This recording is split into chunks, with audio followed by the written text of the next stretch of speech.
right, well, our project for tonight are these tires. We picked up this set of tires and wheels off of Craigslist. They're off of, I don't know, 2014 JK, something about like that. So they're Jeep Wrangler wheels. But what that means is that they don't have the same bolt pattern. So what we're going to be doing is using these spacer adapters to bolt them up. So these will take us from the 5-on-4.5 that the Cherokee is to the 5-on-5 that all the new Wranglers are.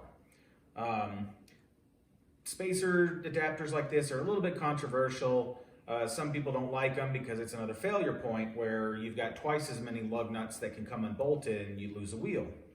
The other thing is that they do space the wheel further out, which can be good if you need that clearance. But the downside to that is that they put a little bit more torque on your bearing surface being so far out there. So the more space you have like this, the faster you're going to wear out your bearings.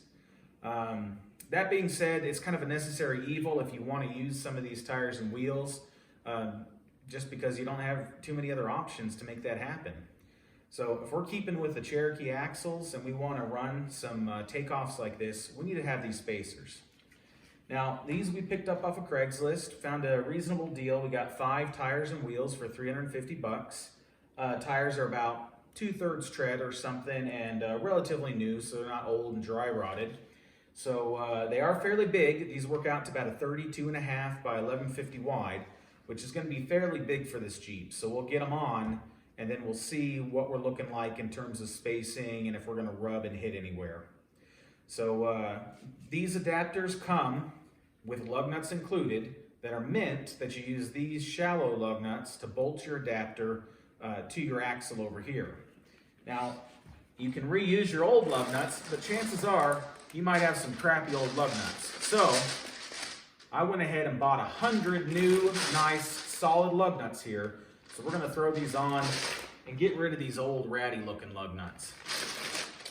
Well, let's get set up and get these on and see how they fit.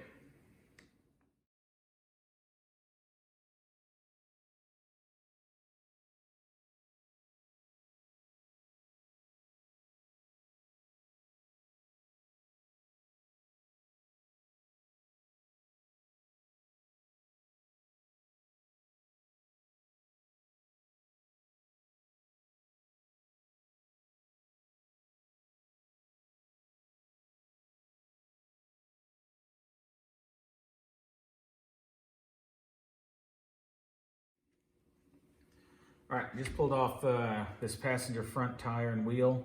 We're about to put on the spacer. We got a rusty old brake setup here, and I'm actually going to be pulling these off pretty soon and replacing the brakes, but we're going to go ahead and put this on just to test fit everything. So, pretty simple. Goes right on up in. You see how it's hub-centric there, so it centers real nice. And then our shallow lug nuts go down right in here just fine.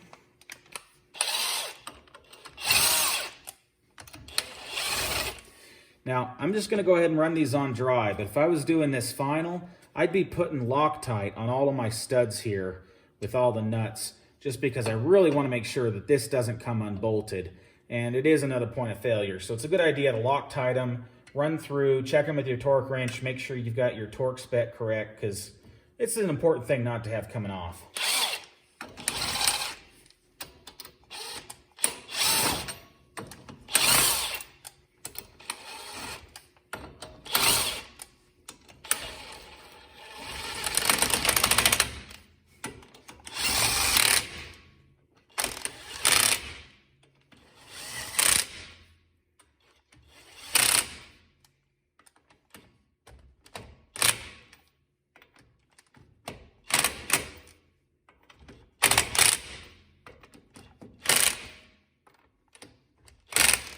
All right, so those are torqued on good enough for now. That's not going to be my final torque or everything. I'll check with the torque wrench.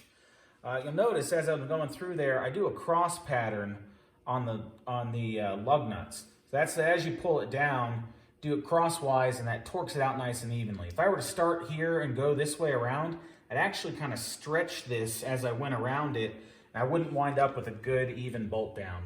So anytime you're torquing something down, do kind of a cross pattern on something, go to the other side so you get a good consistent torque.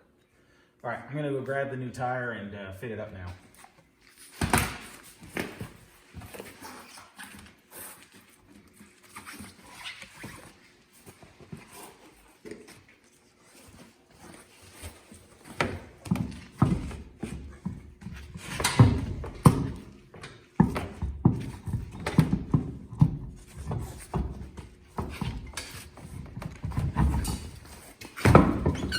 All right, there we go. It's on. Now I just need my new nutsack.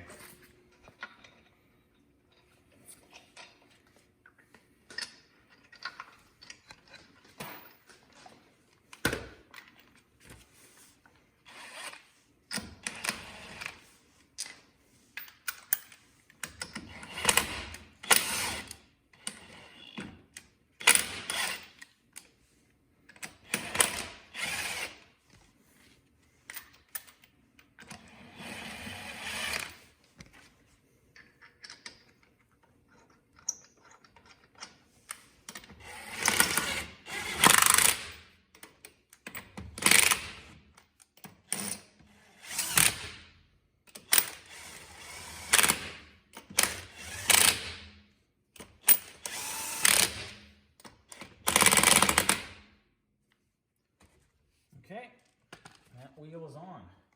We'll go do the back next. All right, this thing has all different size nuts all over, and this is the biggest one. And it's kind of rusty, so it doesn't want to go on. There we go. Now that's gonna suck to get out of this socket.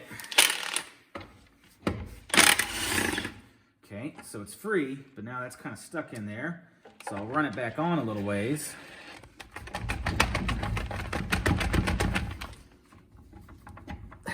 There we go. And now I finish it off. So look at how rusty these were. They're solid lugs, but they're mismatched size and rusty. All right, so I just bolted on the spacer adapter on the right rear here.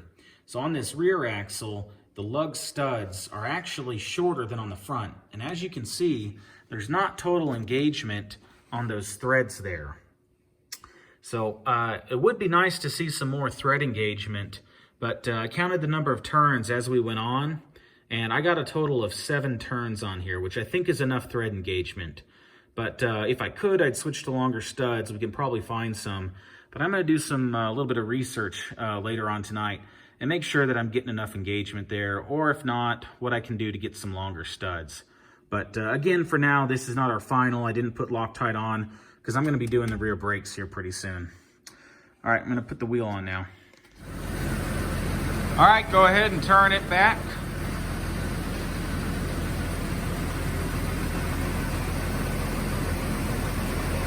So that's our tightest point right there. Now we're on past it. Now come back. See right there, we're getting kind of tight. All right, come on back. Okay, come on back. Okay, come on back. Again, we get right up there, and it's tight. Now overall, we got pretty good clearance. We're trimmed already up at the front here. This end cap was trimmed previously, so we don't have any issues there. And there hasn't been any trimming that's gone on down here. There's some plastic and then there's some metal behind it. Now here's our tightest point, and the plastic's in the way right now, so it's a little hard to see both at the same time. But we're like just a hair under an inch away from the metal of the fender right here. So we definitely could do some trimming right there, get rid of some of the plastic as we need to. So, but otherwise, we're fitting pretty good. Now on the back, we have good clearance. Lots of clearance around because nothing has to turn. So we can stuff up pretty good. We got a pretty good amount of height there. We have pretty good clearance into the body, but we still might get on some of the flexing, the tire coming up, and it might rub along here. So that's something to look out for when we actually get it out and flex it and take it off-road a bit.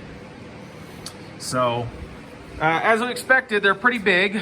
They do kind of fit and shove in, but we're probably going to have to do a little bit of work on the front to make sure that they don't just rub and scratch and end up siping up our tires.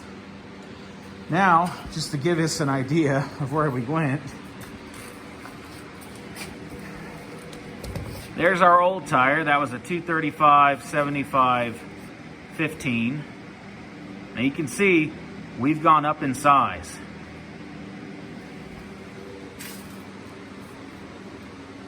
There it goes. Bye. Bye, tire.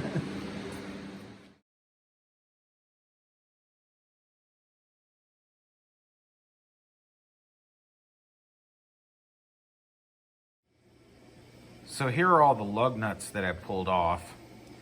And as you can see, they are cruddy looking, dirty, kind of rusted. They are solid lug nuts, but I have 4 of one size and then 1 oddball, 4 of the same size, a different oddball, 4 of the same size, same oddball as last, 4 of the same size, same oddball as last. So actually ended up almost being like a security measure because you couldn't just use a normal 3/4 on it.